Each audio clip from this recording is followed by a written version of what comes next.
Hello, my name is Alejandra Gutierrez. My number student is 8257508.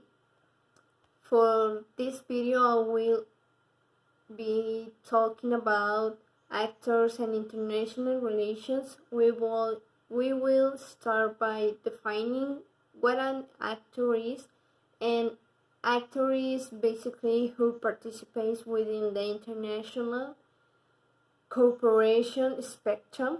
Nowadays, concepts such as power, democracy, states, border no longer the meaning that used to have in the past, to such a degree that if real functioning life is observed, is proven that the actors have actually changed.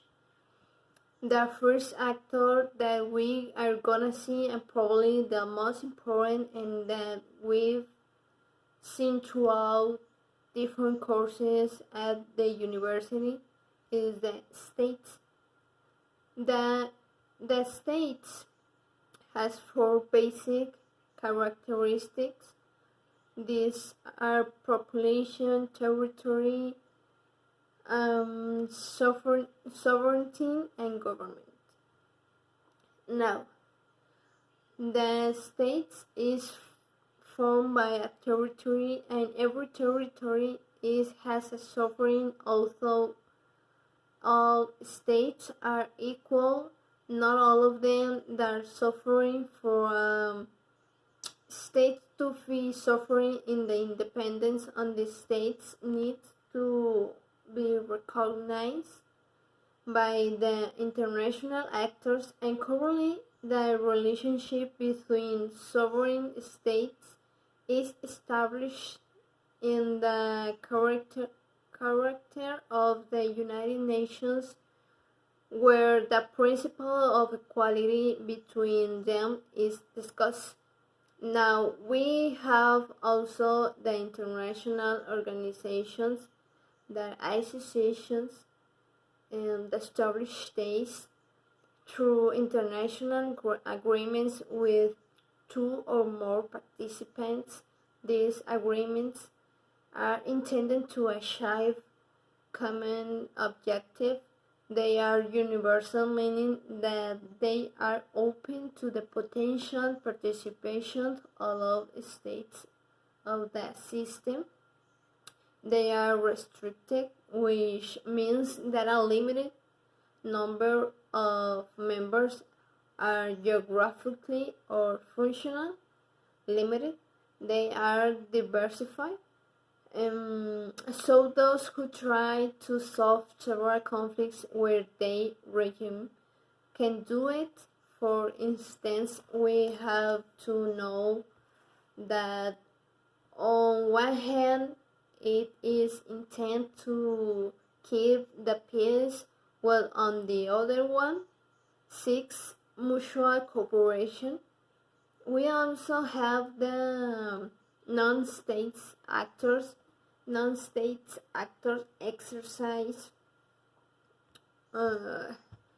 significant economic, political, and social power and influence at a national and, in some cases, international level. There is no consensus of the members of this category, and some definitions include trade unions, community organizations, religious institutions, ethnic groupings, and even universities. Some of the non-state actors that I mentioned, we heard of them no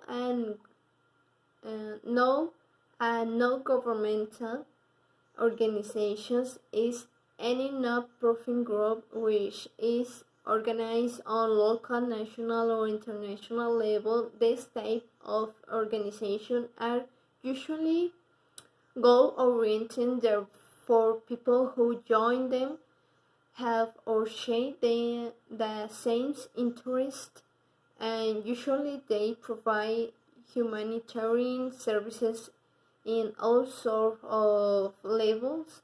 There are those who advocate for morning policies, and some others encourage political participation through provision of information. Of these organizations are Amnesty International, Water for People, Save the Children, American Red Cross, Green Cross, and Greenpeace. We also have the transnational forces.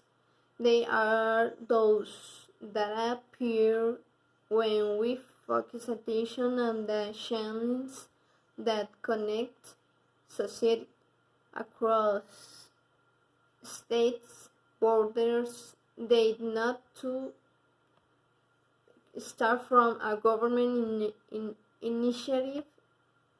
They have a private character that influence the international system.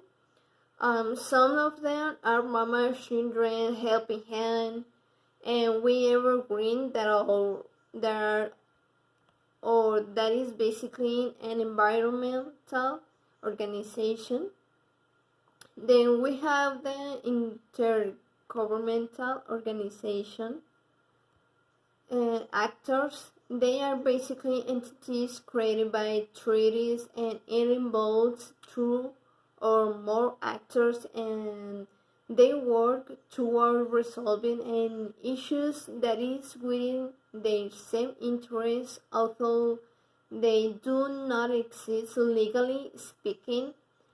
They are still subject to international law, and they are given the ability to enter into enforceable agreements among states. Here we can see, we see the World Trade Organizations, the Universal Postal Union.